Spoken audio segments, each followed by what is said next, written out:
নমস্কার, 7 নিউজ নেটওয়ার্কে আপনাদের স্বাগত। বৃহস্পতিবার সকালে রাজ্য সরকারের পরামর্শদাতা সংস্থা আইপ্যাকের দপ্তর সহ আইপ্যাকের কর্ণধার প্রতীক জৈনের বাড়িতে আচমকাই হানা দেয় এনফোর্সমেন্ট ডিরেক্টরেটের আধিকারিকেরা।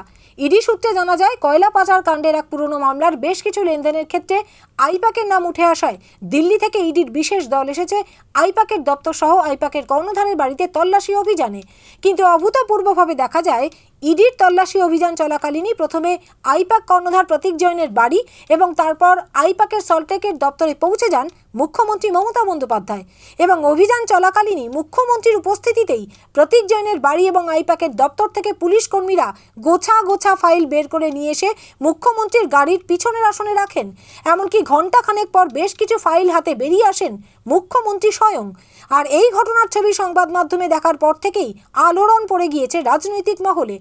ইডির অভিযান চলাকালীন মুখ্যমন্ত্রী কেন এতগুলো ফাইল নিয়ে বেরিয়ে এলেন, এই প্রশ্ন তুলে তুঙ্গে উঠেছে রাজনৈতিক বিতর্ক।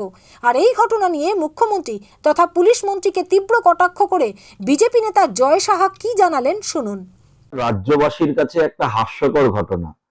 এর আগে যখন সুজিত বোসের বাড়িতে ইডি হানা করলো, পার্থ চ্যাটার্জির বাড়িতে ইডি হানা করলো, তখন মুখ্যমন্ত্রীকে দেখা যায়নি। কিন্তু একজন সংস্থার মালিকের বাড়িতে ইডি হানা করছে, সেই সংস্থার অফিসে ইডি হানা করছে, সেখানে স্বয়ং মুখ্যমন্ত্রী পৌঁছে গিয়ে ওখান থেকে ফাইল ছিনিয়ে নিয়ে আসছে ইডির হাত থেকে। কি এমন তথ্য আছে ওখানে? এই আইপ্যাক বলে যে সংস্থাটা চলে, মানে এটা তো তৃণমূলেরই একটা সংস্থা, এদের কাছে সব তথ্য আছে। কি কি কারনামা রয়েছে মুখ্যমন্ত্রী নিজের এবং ভাইপোর, সেটা তো সবটাই আইপ্যাক দ্বারা পরিচালিত। তো আইপ্যাকের কাছে সেই তথ্য রয়েছে।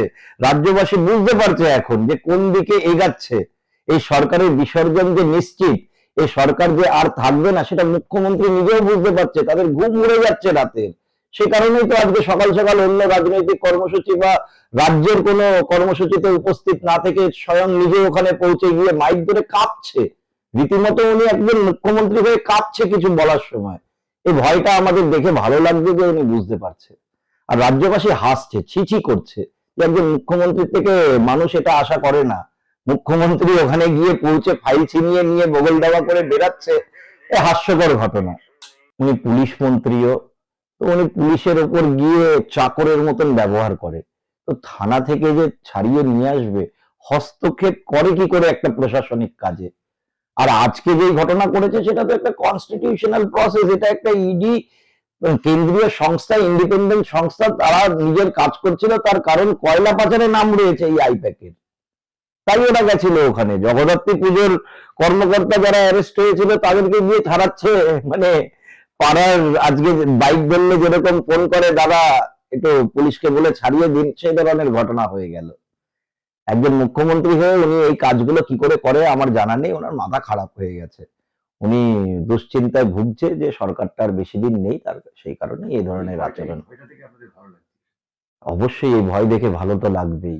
আমরা যা আমাদের উপর অত্যাচার হয়েছে 21-এর নির্বাচনে, যখন ওরা সরকারে ফিরে এসেছিল, তারপর আমাদের বহু কর্মীকে, নেতাকে বাড়ি ছাড়া করে রেখেছিল, অ্যারেস্ট করেছিল, মুচলেখা দিয়েছিল। তো সেই দিন সময়ের কাঁটা ঘুরে আবার ওদের দিকে যাচ্ছে। ওরা সেটা বুঝতে পেরে সে ভয়ে, মুখ্যমন্ত্রী স্বয়ং নিজে তো পাচ্ছেই, তাদের নেতা কর্মীরা পাচ্ছে। আর নয়তো মুখ্যমন্ত্রী এই কিছুদিন আগে একটা মন্তব্য করেছিলেন যে এবার নাকি নতুন বছরের কিছু পিকনিক হবে না, নতুন বছরের পিকনিক হবে সরকারে ফিরে আসার পরে। প্রতিটা পদক্ষেপেই তো ওনার বোঝা যাচ্ছে যে কি ভয়ে ওরা দিন কাটাচ্ছে। চন্দন সেনগুপ্তের রিপোর্ট, 7 নিউজ নেটওয়ার্ক। আরও বিভিন্ন খবরের আপডেট জানতে হলে অবশ্যই সাবস্ক্রাইব করুন 7 নিউজ নেটওয়ার্ক চ্যানেলটি, কারণ আপনাদের একটা সাবস্ক্রিপশন আমাদের কাছে অত্যন্ত মূল্যবান। পাশাপাশি অবশ্যই ফলো করুন আমাদের হোয়াটসঅ্যাপ চ্যানেলটিও। জয় হিন্দ।